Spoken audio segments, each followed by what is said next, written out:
If your morning doesn't start until you've had your cup of coffee, but you've been seeing matcha everywhere and wondering if it's worth a try, then this is the video for you.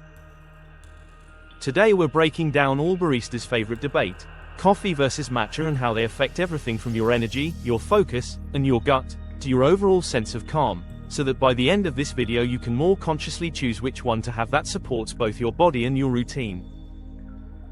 So many of us reach for caffeine first thing in the morning, not just to wake up, but to feel good mentally and emotionally.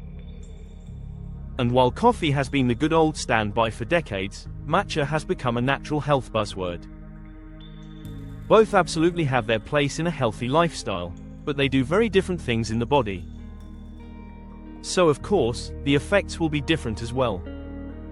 Let's start with energy, because that's usually what people immediately think of.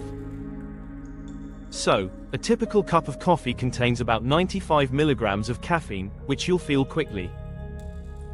It blocks the sleep hormone, adenosine, to give you that jolt of alertness. And this is why coffee can feel really great before a workout, but it's also the reason why some people experience a crash later.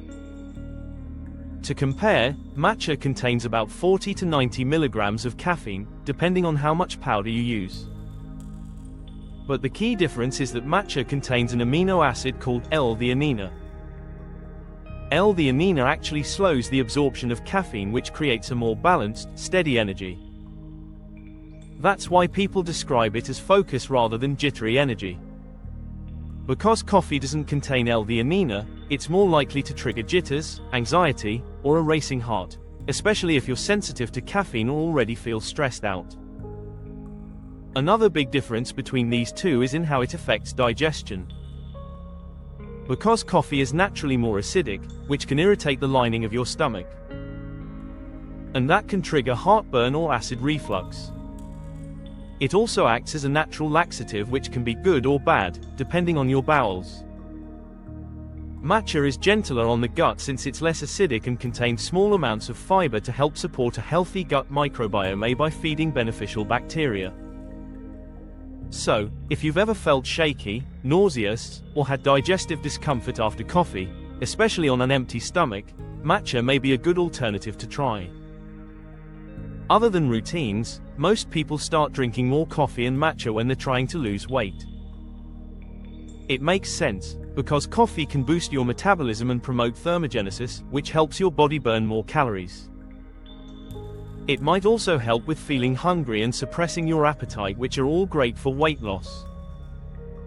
Matcha contains EGCG, which is another antioxidant that helps fat oxidation and calorie burn just as effective, if not more effective, than coffee. So when it comes to weight, it really depends on how your body responds and what feels sustainable, since both are great options. So to break it all down, if you want fast, intense energy and sharp alertness, coffee will do the trick. But if you want steady focus, calm energy, and better gut support, matcha might be the better choice. Neither is better or worse, it's more about listening to how your body responds.